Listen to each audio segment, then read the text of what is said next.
नमो भगवते वासुदेवाय नमः। जय श्री कृष्णा, राधे राधे। आज पौष मास के शुक्ल पक्ष की पुत्रदा एकादशी है। तो सबसे पहले आप सभी को पुत्रदा एकादशी व्रत की ढेरों शुभकामनाएं।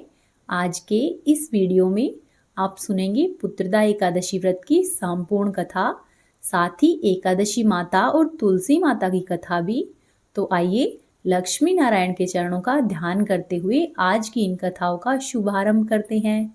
एक बार धर्मराज युधिष्ठिर और भगवान श्री कृष्ण सभा में बैठे हुए थे, एकादशी के महात्म्य पर चर्चा कर रहे थे। तब धर्मराज युधिष्ठिर भगवान श्री कृष्ण से बोले कि हे केशव, आपने मुझे सफला एकादशी के महात्म्य के बारे में विस्तार से बताया है। अब कृपया करके मुझे पौष मास के शुक्ल पक्ष में जो एकादशी पड़ती है इसके बारे में बताइए। इसका क्या नाम है, क्या विस्तार है, इसके कौन भगवान है तथा किस तरह से इस व्रत को किया जाता है। भक्त वत्सल भगवान श्री कृष्ण बोले कि हे राजन, इस एकादशी का नाम पुत्रदा एकादशी है।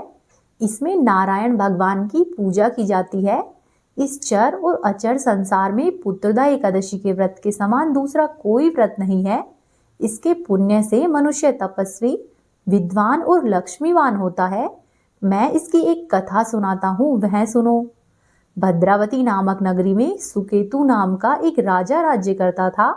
उस राजा के कोई संतान नहीं थी। उसकी स्त्री का नाम शैव्या था। वह बिना संतान की होने के कारण सदैव ही चिंतित रहा करती।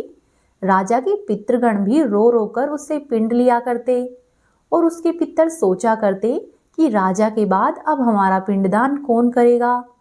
राजा को भाई, बांधव, धन, हाथी, घोड़े, राज्य, मंत्री, इन सब में किसी से भी संतोष नहीं मिलता।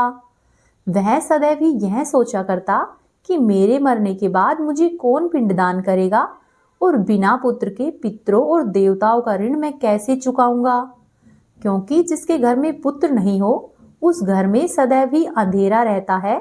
इसीलिए पुत्र की प्राप्ति के लिए प्रयत्न करना चाहिए। जिस मनुष्य ने पुत्र का मुख देखा है वह धन्य है। उसको इस लोक में यश और परलोक में शांति मिल जाती है, अर्थात उसके सभी लोग सुधर जाते हैं। पूर्व जन्म के कर्म से ही इस जन्म में पुत्र धनादि प्राप्त होते हैं। राजा इसी प्रकार से रात और दिन चिंता में लगा हुआ रहता। एक समय तो राजा ने अपने शरीर को त्याग देने का निश्चय किया, परंतु तभी उसने विचार किया कि आत्महत्या के पाप से बढ़कर कोई पाप ही नहीं है।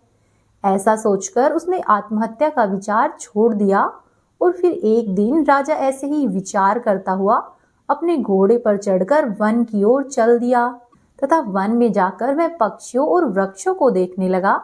उसने देखा कि वन में मृग, व्याघ्र, सुअर, सिंह, बंदर, सर्प इत्यादि सभी भ्रमण कर रहे हैं। हाथी अपने बच्चों और हथनियों के बीच में घूम रहा है। इस वन में कहीं तो गीदड़ अपने कर्कश स्वर में बोल रहे हैं, कहीं पर उल्लू ध्वनि कर रहे हैं। वन के दृश्यों को देखकर राजा सोच विचार में लग गया। इसी प्रकार से आधा दिन सोचते सोचते ही निकल गया। वह सोचने लगा कि मैंने कई यज्ञ किए हैं, ब्राह्मणों को स्वादिष्ट भोजन से तृप्त कराया है, फिर भी मुझको ये दुख मिला है। मुझे ऐसा दारुण दुख क्यों मिला है। राजा प्यास के मारे अत्यधिक ही दुखी हो गया और पानी की तलाश में इधर उधर घूमने लगा। थोड़ी दूरी पर राजा ने एक सरोवर देखा। उस सरोवर में कमल खिले हुए थे तथा सारस, हंस, मगरमच्छ इत्यादि विहार कर रहे थे। उस सरोवर के चारों तरफ मुनियों के आश्रम बने हुए थे। उसी समय राजा के दाहिने अंग फड़कने लग गए। राजा शुभ शगुन समझकर घोड़े से उतरा और पास में जाकर मुनियों को दंडवत प्रणाम करके बैठ गया। राजा को देखकर मुनियों ने कहा कि हे राजन, हम तुमसे अत्यंत ही प्रसन्न हैं। यदि तुम्हारी कोई इच्छा हो तो वह मांग लो। राजा ने पूछा कि हे महाराज, आप लोग कौन हैं और यहाँ पर किस लिए आए हैं? कृपया करके मुझे ये सब बताइए। तब मुनि कहने लगे कि हे राजन, आज संतान देने वाली पुत्रदा एकादशी है। हम लोग विश्वदेव हैं और इस सरोवर में स्नान करने के लिए आए हैं। यह सुनकर राजा कहने लगा कि महर्षि, मेरे भी कोई संतान नहीं है, यदि आप मुझ पर प्रसन्न हैं तो मुझे एक पुत्र प्राप्ति का वरदान दीजिए। मुनि बोले कि हे राजन, आज पुत्रदा एकादशी है, आप इसका व्रत करें, भगवान की कृपा से आपके घर में अवश्य ही पुत्र उत्पन्न होगा। मुनि के ऐसे वचनों को सुनकर राजा ने उस दिन मुनिगणों के साथ ही पुत्रदा एकादशी का व्रत किया और रात्रि में उन मुनियों के पास ही रुके और अगले दिन यानी कि द्वादशी के दिन मुनिगणों के कहे अनुसार ही एकादशी व्रत का पारण किया। इसके बाद राजा ने मुनियों को प्रणाम किया और अपने महल में वापस आ गया। कुछ समय बीतने के बाद रानी ने गर्भ धारण किया और 9 महीने के पश्चात उनके वहां पर एक पुत्र उत्पन्न हुआ। वह राजकुमार अत्यंत ही शूरवीर, यशस्वी और प्रजापालक हुआ। साथ ही में धर्मनिष्ठ और भगवान में भक्ति रखने वाला था। भगवान श्री कृष्ण बोले कि हे राजन, पुत्र की प्राप्ति के लिए पुत्रदा एकादशी का व्रत अवश्य करना चाहिए। जिन भी मनुष्य की संतानें हैं, उन्हें अपने संतानों के सुख सौभाग्य में वृद्धि के लिए, और जिनके संतानें नहीं है, उन्हें अपनी संतान प्राप्ति के लिए इस व्रत को अवश्य ही करना चाहिए। जो भी मनुष्य इस व्रत कथा महात्म्य को सुनता है या फिर पढ़ता है, उस मनुष्य को सभी प्रकार के सुख मिलते हैं, साथ ही अंत में मोक्ष की प्राप्ति होती है। प्रेम पूर्वक बोले श्री हरि विष्णु भगवान की जय, एकादशी माता की जय। अब आप सुनिए एकादशी माता की कहानी, जो कि एकादशी के व्रत में आवश्यक रूप से कही या फिर सुनी जाती है। एक बार की बात है, एक राज्य में एक राजा था। वह अपनी प्रजा का बहुत अच्छे से ध्यान रखता और प्रजा भी राजा को बहुत पसंद करती। उस राजा की 2 बेटियां थी। राजा अपनी दोनों बेटियों से बहुत प्रेम करता था। राजा की छोटी बेटी दिखने में बहुत सुंदर थी और राजा की बड़ी बेटी छोटी बेटी के मुकाबले थोड़ी कम सुंदर थी। राजा की छोटी बेटी एकादशी माता की पूजा किया करती और सभी लोगों से बहुत ही प्रेम पूर्वक विनम्रता से बातें किया करती। इसीलिए ही सभी लोग राजा की छोटी बेटी से बहुत प्रेम करते और इसी कारण राजा भी अपनी छोटी बेटी को बड़ी बेटी से अधिक प्रेम करता था, जिसके कारण राजा की बड़ी बेटी अपनी छोटी बहन से ईर्ष्या करने लगी। राजा की दोनों बेटियां धीरे धीरे बड़ी होने लगी। जब वे बड़ी हो गई तो पड़ोस के ही एक राज्य में रहने वाले राजकुमार राजा की बड़ी बेटी के लिए रिश्ता लेकर आया। लेकिन जैसे ही उस राजकुमार की नजर राजा की छोटी बेटी पर पड़ी तो वह राजकुमार राजा की छोटी बेटी पर आकर्षित हो गया और वह राजा की छोटी बेटी से विवाह करने के बारे में सोचने लगा। उस राजकुमार ने राजा की बड़ी बेटी के साथ विवाह करने से मना कर दिया और उसने राजा से कहा कि मैं आपकी छोटी बेटी से विवाह करना चाहता हूँ। यह सब देखकर राजा की बड़ी बेटी को अपनी बहन पर बहुत अधिक क्रोध आया। साथ ही राजा की बड़ी बेटी अपनी छोटी बहन को अपना सबसे बड़ा दुश्मन मानने लगी। राजा की बड़ी बेटी ने अपनी छोटी बहन से बदला लेने का निर्णय किया और उसने अपनी बहन को जान से मारने का निश्चय किया।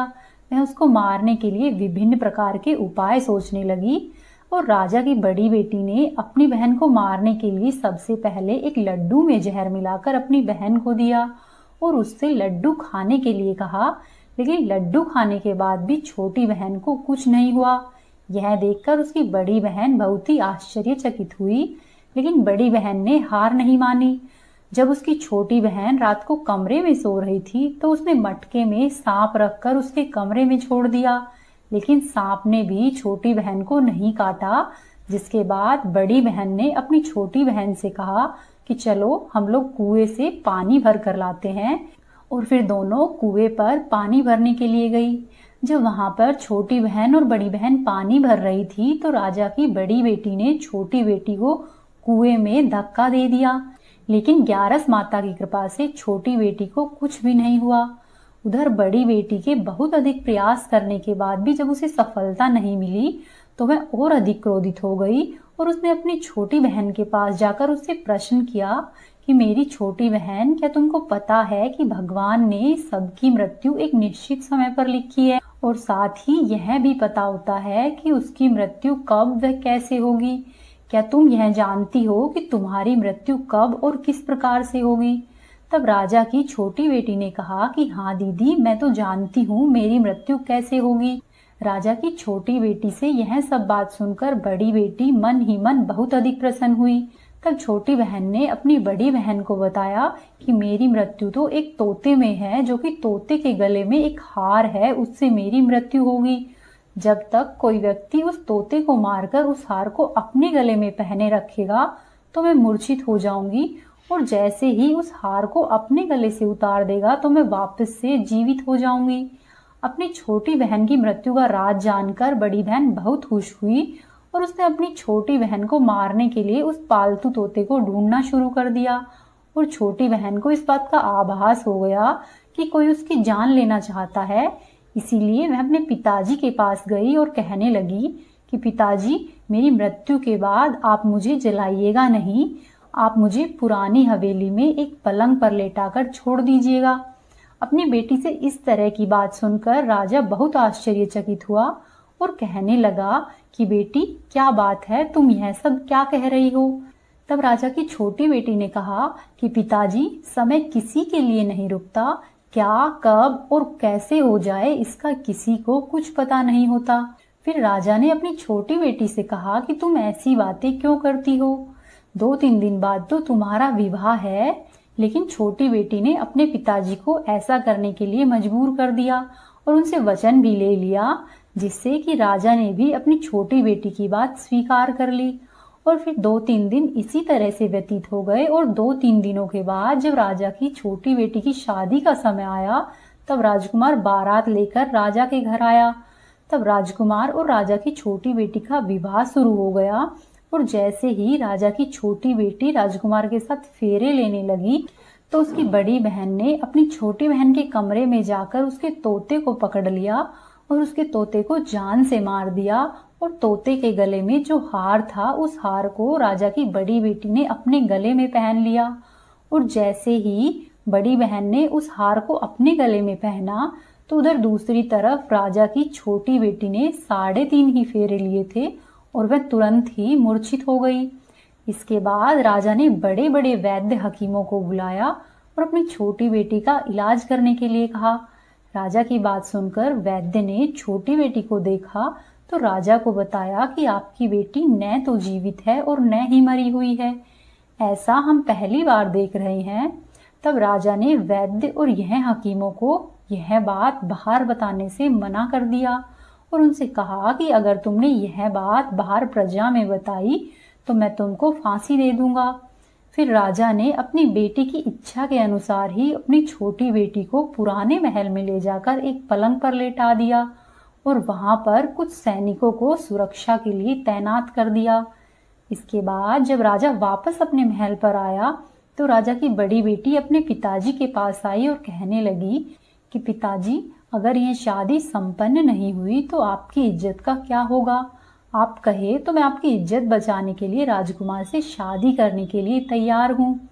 जिसके बाद राजा ने अपनी बड़ी बेटी की बात मान ली और राजा ने अपनी बड़ी बेटी को छोटी बेटी के कपड़े पहनाकर मंडप में भेज दिया।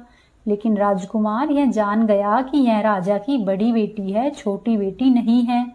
लेकिन जब राजकुमार ने शादी करने से मना कर दिया तो सभी लोगों ने राजकुमार को उससे शादी करने के लिए विवश कर दिया। इस तरह से बचे हुए फेरे राजा की बड़ी बेटी ने लिए और विवाह संपन्न हुआ। जिसके बाद राजकुमार राजा की बड़ी बेटी को लेकर अपने महल में गया और विवाह होने के बाद राजकुमार ने उससे ना तो बात की और ना ही उसे पसंद करता था और ना ही उसके आसपास भटकता था। और राजकुमार ने यह फैसला किया कि वह अपनी प्रेमिका को ढूंढ कर रहेगा और यह जानकर रहेगा कि आखिर उसके साथ क्या हुआ है। इसी तरह से धीरे धीरे दिन व्यतीत होने लगे। एक दिन राजकुमार अपने घोड़े पर सवार होकर राजा के महल के पास पहुंचा। वहां पर उसने कुछ सैनिकों को देखा और महल के पास जब राजकुमार गया और महल को ध्यान से देखा तो वह समझ गया कि यह तो हमारे ससुर का महल है। तब राजकुमार ने सैनिकों से पूछा कि तुम लोग यहाँ पर क्या कर रहे हो और उस महल के अंदर उस पलंग पर कौन लेटा है। जिसके बाद सैनिकों ने बताया कि यहाँ पर राजा की छोटी बेटी है। यह सुनकर राजकुमार को बहुत अधिक आश्चर्य हुआ, साथ ही वह प्रसन्न हो गया और वह तुरंत ही अपनी प्रेमिका के पास पहुंचा और उसकी सेवा करने लगा। जैसे ही रात हुई तो राजा की छोटी बेटी उठकर खड़ी हो गई। राजकुमार यह देखकर बहुत ही आश्चर्यचकित हुआ और उसने प्रसन्न होकर पूछा कि यहाँ पर तुम क्या कर रही हो? तुम मेरे साथ मेरे घर पर चलो। तब राजा की छोटी बेटी ने राजकुमार को सारी बातें कह सुनाई और बताया कि मेरी जान एक तोते में बसती थी। यह बात मैंने सिर्फ अपनी बहन को बताई थी और मुझे पता है कि उसने ही मुझे मारने का प्रयास किया है। उसके पास एक हार है जिसको वह सुबह पहन लेती है और रात्रि में उतार देती है। जब तक वह हार को पहनकर रखती है तब तक मैं मूर्छित रहती हूँ और जैसे ही वह हार को उतार देती है मैं फिर से जीवित हो जाती हूँ। और जब तक मेरी बहन के पास वह हार रहेगा तब तक मैं जीवित और मूर्छित होती रहूंगी। अगर मेरी बड़ी बहन के पास जो हार है वो मेरे हाथ लग जाए तो मैं हमेशा के लिए जीवित हो जाऊंगी। राजकुमार यह सब बातें सुनकर राजा की छोटी बेटी के पास रहने का निर्णय लेता है और उसने अपने बचे हुए सारे फेरे उस बेटी के साथ ही संपन्न किए और इस तरह से अपना विवाह पूर्ण कर लिया और वहीं पर ही वह रहने लग गया। देखते ही देखते कुछ समय में राजा की छोटी बेटी यानी कि राजकुमार की पत्नी गर्भवती हो गई। एक दिन राजकुमार को किसी काम से बाहर जाना पड़ा। तब छोटी बहन के पेट में बहुत तेज से दर्द होने लगा, जिसके बाद उसने माता का नाम लिया और एकादशी माता को याद किया। वहां पर एकादशी माता प्रकट हुई और उन्होंने अपने भक्त के दर्द को दूर किया और एक पुत्र की प्राप्ति करवाई। और फिर वहीं पर अचानक से राजकुमार भी आ गया। राजकुमार ने ग्यारस माता को देखा तो वह आश्चर्यचकित हो गया और उसने तुरंत ही ग्यारस माता को प्रणाम किया। तब माता ने राजकुमार से कहा कि जब यह तुम्हारा पुत्र 5 वर्ष का हो जाए तो तुम आकर अपनी पत्नी का हार इसके गले में डाल देना। देखते ही देखते समय व्यतीत हुआ और राजकुमार व राजा की छोटी बेटी का पुत्र 5 वर्ष का हो जाता है। तो राजकुमार अपने बेटे से कहता है कि बेटा, मैं कुछ काम से बाहर जा रहा हूँ, तुम अपनी माता का ध्यान रखना। और ऐसा कहकर वह वहां से चला जाता है। राजकुमार को वहां से बाहर निकलता हुआ बड़ी बहन के सैनिक देख लेते हैं और जाकर सारी बात बड़ी बहन को बता देते हैं, जिसके बाद बड़ी बहन अपनी छोटी बहन के पुत्र को वहां से उठवा लेती है और उसे मरवा देती है। छोटी बेटी के पुत्र के 2 टुकड़े करवा देती है। पहला टुकड़ा चक्की के पास छुपा देती है और दूसरा टुकड़ा अपने पलंग के नीचे रख लेती है। उसके बाद ग्यारस माता उनके घर पर भिखारी का रूप लेकर आती है और भिखारिन के रूप में बड़ी बहन के पास जाती है और भिक्षा मांगती है। तब बड़ी बहन अपने नौकरों से कहती है कि जाकर दरवाजे पर जो भी है उसे भिक्षा दे दो। नौकर जैसे ही ग्यारस माता को भिक्षा देने आते हैं तो माता उनसे भिक्षा लेने से मना कर देती है और कहती है कि मैं तो तुम्हारी महारानी से ही भिक्षा लूंगी। नौकर ऐसी बात जाकर अंदर बड़ी बहन को बताते हैं। फिर बड़ी बहन स्वयं ही माता के लिए भिक्षा लेकर आती है। तो माता एक बिल्ली का रूप लेकर उसके कमरे में चली जाती है और वहां पर छोटी बेटी के पुत्र के 2 टुकड़ों को आपस में जोड़ देती है और उसे जीवित कर देती है और फिर उसे वहां से लेकर चली जाती है। धीरे धीरे इसी तरह से कुछ दिन और व्यतीत होते हैं। फिर एक दिन राजकुमार अपने पुत्र को बड़ी बहन के पास लेकर आता है और उससे कहता है कि ये मेरा पुत्र है, यदि तुम इसका अच्छे से ध्यान रखोगी तो संभव है कि मैं तुमसे बातें करना शुरू कर दूं। और फिर राजकुमार अपने बच्चे से कहता है कि तुम्हारी मम्मी से उसके गले का हार मांग लो।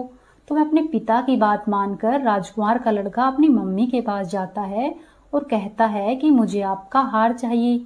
यह सुनकर पहले तो बड़ी रानी बहुत अधिक क्रोधित होती है, पर फिर उसको याद आता है कि राजकुमार ने कहा था कि अगर मैं इस बच्चे का ध्यान रखूंगी तो वह मुझसे बात करेंगे, जिसके कारण वह राजकुमार के बच्चे को वह हार दे देती है और वह तुरंत ही उस हार को ले जाकर अपने पिता को देता है। तब राजकुमार अपने बेटे को लेकर वहां से जाने लगता है और बड़ी बहन से कहता है कि तुम हमारे लिए खाना बनाकर रखना, मैं शाम को तुम्हारे साथ ही खाना खाऊंगा।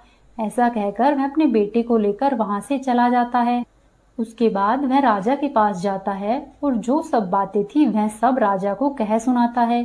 राजा अपनी बड़ी बेटी की इस प्रकार की करतूतों को सुनकर बहुत अधिक क्रोधित होता है और राजा अपनी परवरिश को ही दोष देने लगता है और राजा राजकुमार को अपनी छोटी बेटी के साथ रहने के लिए ही आदेश देता है और बड़ी बेटी को दंड देता है। इस प्रकार से 11 माता की कृपा से राजकुमार और राजा की छोटी बेटी सुखपूर्वक प्रेम से रहने लगते हैं। सावर्णी मुनि की पुत्री तुलसी अपूर्व सुंदरी थी। उनकी इच्छा थी कि उनका विवाह भगवान नारायण के साथ हो। इसीलिए इस इच्छा को पूरा करने के लिए तुलसी जी ने श्री नारायण की तपस्या बद्री वन में की। तुलसी जी की दीर्घकालीन तपस्या से ब्रह्मा जी प्रसन्न हुए और प्रसन्न होकर दर्शन दिए और कहा कि हे तुलसी, तुम्हारी क्या इच्छा है। तब तुलसी जी ने कहा कि हे ब्रह्मदेव, आप अंतर्यामी हैं, सबके मन की बात जानते हैं। फिर भी मैं अपनी इच्छा आपको बताना चाहती हूँ कि भगवान नारायण मुझे पति के रूप में मिले। ब्रह्मा जी ने कहा कि हे तुलसी, तुम्हारा अभिष्ट हो, नारायण अवश्य ही तुम्हें पति के रूप में मिलेंगे। किसी अपराध के कारण तुम्हें श्राप मिला है। इसी प्रकार भगवान श्री नारायण के एक पार्षद को भी दानव कुल में जन्म लेने का श्राप मिला हुआ है। उसमें नारायण का अंश विद्यमान रहेगा। इसीलिए इस जन्म में पूर्व जन्म के पाप के शमन के लिए संपूर्ण नारायण तो नहीं, नारायण के अंश से युक्त दानव कुल में जन्मे उस श्रापग्रस्त पार्षद से तुम्हारा विवाह होगा। श्राप मुक्ति होने पर भगवान श्री नारायण सदा सर्वदा के लिए तुम्हारे पति हो जाएंगे। तब तुलसी जी ने ब्रह्मा जी के इस वरदान को स्वीकार लिया, क्योंकि मानव कुल में जन्म के कारण उन्होंने मायावी भोग तो भोगना ही था। अब तुलसी बद्रीवन में ही रहने लगी। नारायण का वह पार्षद दानव कुल में शंखचूर के नाम से पैदा हुआ और कुछ समय के बाद ही वह भ्रमण करता हुआ बद्रीवन में आया। वहां पर उसने तुलसी को देखा। उसको देखते ही वह तुलसी पर मोहित हो गया और तुलसी के सामने उसने विवाह करने का प्रस्ताव रखा। इतने में ही ब्रह्मा जी वहां पर आ गए और तुलसी जी से कहा कि तुलसी, शंखचूर को देखो, इसमें कैसा तेज है, इसका कैसा स्वरूप है। दानव कुल में जन्म लेने के बाद भी ऐसा लगता है मानो शरीर में नारायण का ही वास हो। तुम इसका प्रस्ताव सहर्ष स्वीकार कर लो। तुलसी जी को भी लगा कि उनकी तपस्या पूर्ण हुई, उन्हें इच्छित फल मिला है। इस प्रकार शंखचूर के साथ उनका गंधर्व विवाह हो गया और तुलसी जी शंखचूर के साथ उनकी पत्नी बनकर उसके महल में आ गई। शंखचूर ने अपनी परम सुंदरी सती साध्वी पत्नी तुलसी के साथ बहुत दिनों तक राज्य किया। उसने अपने राज्य का इतना अधिक विस्तार कर लिया कि देवलोक तक उसके अधिकार में आ गए। वहीं स्वर्ग का सुख भोगने वाले सभी देवताओं की दशा अब दयनीय हो गई। शंखचूर धर्म पूर्वक राज्य करता था, वह किसी को भी कष्ट नहीं देता था। वहीं देवतागण अधिकार छिन जाने और राज्य छिन जाने से परेशान थे। तब सभी देवतागण मिलकर श्री ब्रह्मा जी, विष्णु जी और शिव जी की सभा में गए तथा सभी देवताओं ने अपनी विपत्ति कह सुनाई। तब ब्रह्मा जी ने कहा कि तुलसी परम साध्वी है, उसका विवाह मैंने ही शंखचूड़ से कराया था। शंखचूड़ को तब तक नहीं हराया जा सकता या नहीं मारा जा सकता जब तक तुलसी का सतीत्व नष्ट नहीं हो जाए। तब श्री विष्णु जी ने कहा कि शंखचूड़ पूर्व जन्म में मेरा पार्षद था। शाप के कारण उसे दैत्य कुल में जन्म लेना पड़ा। इस जन्म में भी उसमें मेरा अंश व्याप्त है। साथ ही तुलसी के पतिव्रत धर्म से वह अजय है। फिर सभी देवताओं की सहमति से भगवान शिव ने शंखचूड़ के पास संदेशा भिजवाया कि या तो वह देवताओं का राज्य लौटा दे या फिर उनसे युद्ध करे। शंखचूड़ शंकर जी के पास पहुंचा और उसने कहा कि हे देवाजी देव, आपके लिए देवताओं का पक्ष लेना उचित नहीं है। राज्य का विस्तार करना तो हर राजा का कर्तव्य होता है और मैं धर्म पूर्वक शासन कर रहा हूँ। मैं किसी को भी दुखी नहीं कर रहा हूँ। आप देवताओं से कहिए कि मेरी प्रजा होकर रहे और मैंने आपका भी कोई अपकार नहीं किया है। हमारा और आपका युद्ध शोभा नहीं देता। अगर इस युद्ध में आप हार गए तो यह बड़ी ही लज्जा की बात होगी और यदि मैं हार गया तो आपकी कीर्ति बहुत अधिक नहीं बढ़ेगी। शंखचूड़ की बात सुनकर भगवान शंकर हंसे, क्योंकि वे तो सभी रहस्य जानते थे। तुलसी और शंखचूड़ के पूर्व जन्म के श्राप की अवधि अब लगभग पूरी ही होने वाली थी। भगवान शंकर बोले कि शंखचूड़, इसमें कीर्ति और लज्जा की तो कोई बात नहीं है। तुम देवों को उनका राज्य लौटा दो और उन्हें उनके पद पर प्रतिष्ठित होने दो। युद्ध से बचने का एकमात्र यही उपाय है।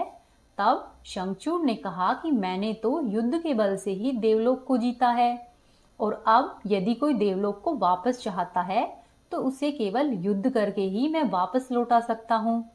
मेरा यह अंतिम निर्णय है। ऐसा कहकर शंखचूड़ वहां से चला गया।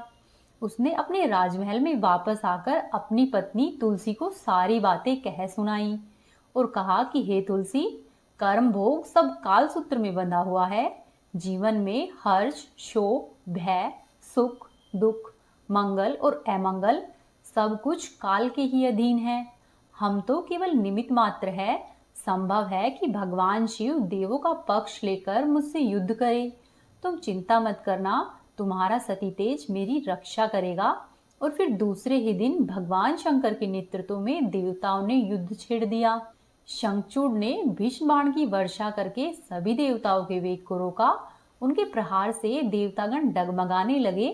फिर शंखचूड़ ने दानवी शक्ति का प्रयोग करके मायावी युद्ध आरंभ कर दिया। युद्ध स्थल पर वह दिखाई नहीं देता, परंतु उसके अस्त्र और शस्त्र देवताओं पर प्रहार कर रहे थे। कई दिनों तक इसी तरह से भयंकर युद्ध चला। शंखचूड़ पराजित ही नहीं हुआ। तब भगवान शिव ने श्री विष्णु जी से कहा कि हे हरि, कुछ उपाय करो, अन्यथा मेरा सारा यश मिट्टी में मिल जाएगा। तब श्री विष्णु जी ने सोचा कि बल से तो शंखचूड़ को हराया नहीं जा सकता, अब इसे छल से ही हराना पड़ेगा। तब उन्होंने तुरंत ही अपने स्वरूप को शंखचूड़ जैसा बनाया और अस्त्र व शस्त्रों से सुसज्जित होकर वे तुलसी जी के महल में आ पहुंचे। वहां पर तुलसी जी के पास पहुंचकर बोले कि हे प्रिय, मैं युद्ध जीत आया। सारे देवता भगवान शंकर के समेत हार गए हैं। इसी खुशी में आओ, मैं तुम्हें अंक से लगा लूं। पति को प्रत्यक्ष खड़े देखकर और विजय का समाचार सुनकर तुलसी जी दौड़कर आई और मायावी शंखचूड़ के गले से लिपट गई। इस प्रकार पति पत्नी दोनों ने आलिंगन होकर खूब आनंद मनाया। इधर पराये पुरुष के साथ इस प्रकार के व्यवहार से तुलसी का सती तेज नष्ट हो गया। उनका सती तेज, जो कि शंखचूड़ के लिए एक कवच की तरह काम कर रहा था, अब वह नष्ट हो गया था। इसीलिए युद्ध के मैदान में शंखचूड़ शक्तिहीन हो गया। और यह जानते ही भगवान शंकर ने अपने त्रिशूल से शंखचूड़ पर प्रहार कर दिया। त्रिशूल के लगते ही शंखचूड़ जलकर भस्म हो गया। और शंखचूड़ के मरने का जानकर श्रीहरि विष्णु अपने असली रूप में आ गए और अपने सामने अपने पति के स्थान पर श्रीहरि विष्णु को देखकर तुलसी बहुत आश्चर्यचकित हुई। अब उसे पता चल गया था कि स्वयं नारायण ने उसके साथ छल किया है। तब क्रोध में आकर तुलसी जी ने श्रीहरि विष्णु को श्राप दिया कि एक स्त्री का सतीत्व भंग करने के अपराध में आप हृदयहीन पत्थर हो जाओगे। तब भगवान श्रीहरि विष्णु ने तुलसी जी के श्राप को सिरोधार्य किया और कहा कि हे देवी, तुम्हारे और शंखचूड़ के कल्याण के लिए मुझे ऐसा करना पड़ा। तुम दोनों को श्राप से मुक्त कराना था। तुम भी अब अपना ये शरीर त्याग कर तुलसी के रूप में जन्म लोगी और मेरी पूजा तुलसी दल से होगी। मैं शालिग्राम पत्थर बनूंगा, मेरे शीश पर तुम सदैव ही विराजमान होगी। तुम्हारे पति की हड्डियों के चूर्ण से शंख की उत्पत्ति होगी और उसी शंख की ध्वनि से देवताओं और मेरी पूजा आराधना होगी। हे देवी, जहाँ पर शंख की ध्वनि होगी वहां मैं सदैव ही विराजमान रहूंगा। तुमने पूर्व जन्म में बद्री वन में मुझे पाने के लिए कठोर तपस्या की थी। अब अगले जन्म में मैं नारायण प्रस्तर के रूप में बद्रीनाथ वन में स्थापित होऊंगा और मेरी पूजा अर्चना फल फूल से नहीं होकर तुलसी दल से होगी। तुम सदैव ही मेरे शीश पर विराजमान होकर मुझसे भी ऊंचा पद प्राप्त करोगी और मेरा भोग भी तुम्हारे बिना स्वीकार नहीं होगा। प्रेम पूर्वक बोलिए श्रीहरि विष्णु भगवान की जय, तुलसी माता की जय। तो ये थी आज की कथाएं। उम्मीद है आपको पसंद आई होगी। यदि आपको पसंद आई है तो चैनल को जरूर सब्सक्राइब कीजिए, वीडियो को लाइक करें और कोशिश करें कि अपने 1 या 2 दोस्तों के साथ वीडियो को शेयर करें। हरे कृष्णा।